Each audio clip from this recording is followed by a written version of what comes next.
اور انہوں نے بھی ایک پریس کانفرنس کی، ان کے برادر نسبتی نے، ان کی فیملی نے، کیونکہ وہ ان کا پتہ نہیں مجھے کہ وہ کہاں ہے کہاں نہیں ہے، لیکن انہوں نے کیا اور انہوں نے کہا کہ ہمارے گھر میں رات کی تاریکی پر پولیس والے آئے، پھر موبائل لے گئے اور مختلف یعنی ہراسمنٹ پھیلائی. تو ان کا الزام تھا. تو وہ بھی اداروں نے کنفرم کر دیا کہ علی پور چٹھا میں چھاپا مارا گیا تھا اور وہاں سے کچھ فون حاصل کیے گئے اور کچھ ریکارڈ حاصل کرنے کی کوشش کی گئی ہے. تو انہوں نے اس الزام کو قبول کیا کہ ہاں ہم نے اداروں نے یہ کام کیا ہے. اب یہ بات کہاں چلے گی؟ یہ آگے سے آگے چلے گی.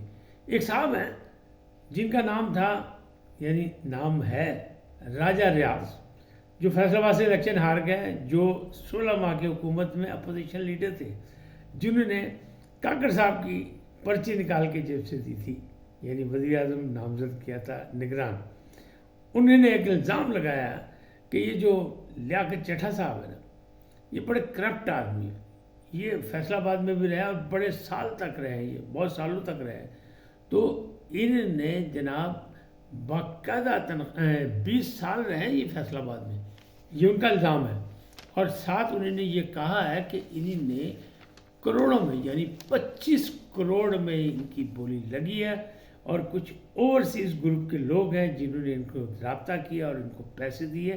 اور انہوں نے اپنی پریس کانفرنس میں بھی کہا تھا کہ مجھ پر اوورسیز کا بڑا دباؤ تھا. تو یہ اوورسیز کا دباؤ اس طرح آ رہا ہے اس لیے کہ بھائی مال بکری کی تاسی، یہ ان کا الزام ہے. کل ثابت ہوتا ہے نہیں ہوتا ہے، اس کی شواہد کیا ہے کیا نہیں. ایک اور بھی الزام انہوں نے لگایا، انہوں نے کہا جناب بزدار دور میں یعنی وہ جو وسیم اکرم پلس تھے ان کے دور میں انہی چٹھا صاحب نے باقاعدہ 5 کروڑ دے کے اپنی اپائنمنٹ جو ہے وہ ڈی جی خان کروائی تھی. جہاں عظما خان کا کیس میں نے پچھلے ویلاگ میں کہا تھا کہ ان پہ الزام ہے، اینٹی کرپشن انکوائری کری، ان کے خلاف 11 انکوائریاں چل رہی ہیں. تو یہ سارے معاملات ہیں. تو ظاہر ہے جب آپ کہتے ہیں نا گٹر جیٹ سٹو کے چھٹا سے پہن گیا، تو یہ وہ والا کام ہوا ہوا اس وقت بڑے. لیکن اس وقت ضرورت ہے سب کی قومی یکجہتی کی، بہت زیادہ ضرورت ہے، کیونکہ عوام کو چاہیے کہ وہ تو ووٹ دے چکے، وہ جس پارٹی کے ساتھ تھے انہیں جس کو دینا تھا وہ دے دیا اپنا مینڈیٹ. اب وہ تماشا دیکھے وہ نہ کرے کیونکہ حالات خراب ہیں. ان کو فیصلہ کرنے سے جو منتخب لوگ ہوں چاہے وہ کسی پارٹی کے بھی ہوں، تو اس کی صورتحال کیا ہے. اب جو آزاد زیادہ تھے تو ان کی بھی اتنے نہیں کہ وہ حکومت بنا سکیں، اور ان کو آپ کو پتہ ہے پیپلز پارٹی کے ساتھ بھی رابطے ہوئے تھے. انہیں نے مولانا صاحب سے بھی رابطے کیوں، مولانا صاحب نے تو صاحب کہا کہ ہم سیاسی لوگ ہیں، ہمارے دروازے ہر ایک کے لیے کھلے مذاکرات کے، اور ہم آنے والے کی عزت کرتے ہیں. لیکن انہوں نے کہا پی ٹی آئی سے اتحاد سوال ہی نہیں پیدا ہوتا، کیونکہ کے پی کے میں ہمیں گلہ ہی ان سے، شکایت ہی ان سے ہے، اور 12 سال کے ہمارے خلیج ہے درمیان میں، اور ہمارے دونوں کے درمیان میں پہاڑ جیسے مسائل کھڑے ہیں، تو وہ حل نہیں ہو سکتے. تو ایک بات انہوں نے یہ ختم کر دی. دوسری طرف انہوں نے یہ کہا کہ ہماری بات چیت جو ہے نون لیگ سے بھی چل رہی ہے اور ہو سکتی ہو جائے، اور پیپلز پارٹی سے بھی ہماری، اور ہم بلوچستان میں حکومت کا حصہ بھی بن سکتے ہیں، لیکن شاید وفاق میں نہ بنے، یہ بھی انہوں نے کہا ہے. تو انہیں ساری باتیں بڑے کھل کھلا کے ایک نجی چینل پہ انٹرویو میں کہہ دی ہیں. اب یہ ساری باتیں تو ہو گئیں، لیکن اصل چیز کیا ہے کہ وہ جو آزاد پی ٹی آئی ممبران ہیں وہ ایم ڈبلیو ایم سے کیوں جناب وہ جو نکاح ہوتے ہوتے ٹوٹ گیا. بڑے دعوے تھے راجہ ناصر عباس کے بھی اور باقی بھی لوگوں کے. تو وہ جناب خیمے کی بڑی مخالفت کی گئی کہ یہ کیلیں جو ہیں خیمے کی یہ پی ٹی آئی کے ممبران پر ٹھوکی جائیں گی. یہ اعتراض ہوا، سوشل میڈیا بڑی مہم چلائی گئی. پھر یہ کہا گیا کہ دیکھیں جی ایک مسلکی پارٹی ہے اور ایک وہ پارٹی ہے جس کی ہمیشہ جو مذہبی طور پہچان ہے اس میں نہیں جانا چاہیے. لیکن جناب دوسری ایک مذہبی پارٹی میں انہیں شامل ہونے کا فیصلہ کیا، سنی علماء کونسل میں، اس میں وہ شامل ہو رہے ہیں. اور ان کا خیال ہے کہ شاید مخصوص نشستیں خواتین کی بھی مل جائیں گی اور پھر وہ اقلیتوں کی بھی مل جائیں گی. لیکن یہ تو آنے والا وقت بتائے گا آئین اور قانون کیا کہتا ہے. کیا علماء کونسل، سنی علماء کونسل نے اپنی مخصوص نشستوں کے لیے نام دیے ہوئے ہیں کہ نہیں دیے ہوئے، بعد میں دیے جا سکتے ہیں کہ نہیں دیے جا سکتے، یہ کسی کو ابھی تک نہیں پتہ. حالانکہ ایسا ہوتا نہیں لگ رہا. امین گنڈا پور صاحب جو ہیں انہوں نے لوگوں سے ملاقاتیں کی اور انہوں نے کہا جی میری گرفتاری سے نقصان ہو سکتا ہے، فائدہ نہیں ہو سکتا. اگر فائدہ ہو سکتا ہے تو مجھے بتایا جائے، میں گرفتاری دینے کو تیار ہوں، جو نامزد وزیر اعلیٰ ہیں KPK کے۔ تو یہ بھی ایک بات چیز سامنے آئی ہے۔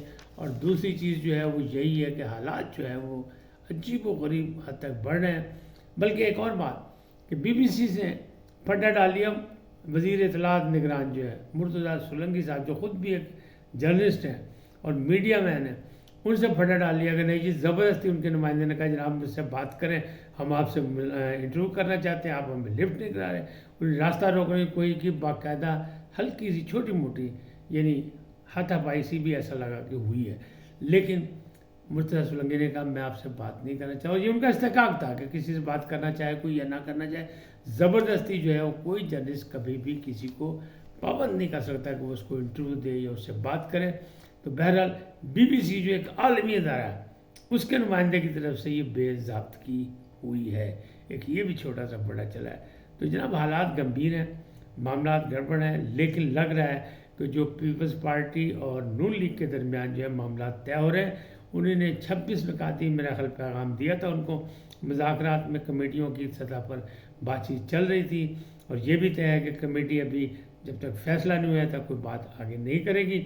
تو معاملہ جہاں تک ذرائع سے پتہ لگا وہ یہ لگا ہے کہ انہوں نے 4 گورنر مانگے تھے، سینٹ کے چیئرمین، قومی اسمبلی کے چیئرمین، یہ مانگا تھا آئینی عہدے، پہلے میں ویلاگ میں کہہ چکا ہوں اور بہت سے لوگوں نے آپ کو بتایا ہوگا، لیکن اس میں سے کچھ طے ہو گیا کہ 2 گورنر مل جائیں گے شاید ان کو، اور وزیر اعلیٰ بلوچستان بھی ان کو مل جائے گا۔ تو یہ چیزیں ہو گئی، جو باقی چیزیں رہ گئی ہیں اس پہ بات چیت چلے گی، اور قومی اسمبلی کا میرا خیال اسپیکر بھی انہیں مل جائے گا، یہ بھی طے ہو گیا، لیکن سینٹ کا چیئرمین انہیں نہیں ملے گا، پھر ڈپٹی چیئرمین وغیرہ یہ وہ۔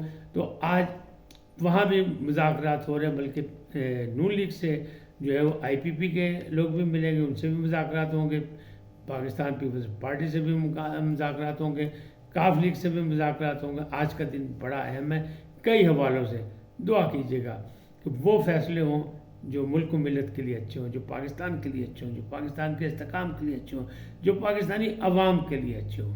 آج اتنا ہی، پھر ملیں گے نئے موضوع کے ساتھ۔ جاتے جاتے آپ سے درخواست، آئیے ان کو سبسکرائب کریں، لائک کریں، اور گھنٹی کا بٹن دبانا نہ بھولیں، بلکہ اپنی قیمتی رائے کا اظہار بھی اپنی شخصیت کے مطابق دیں۔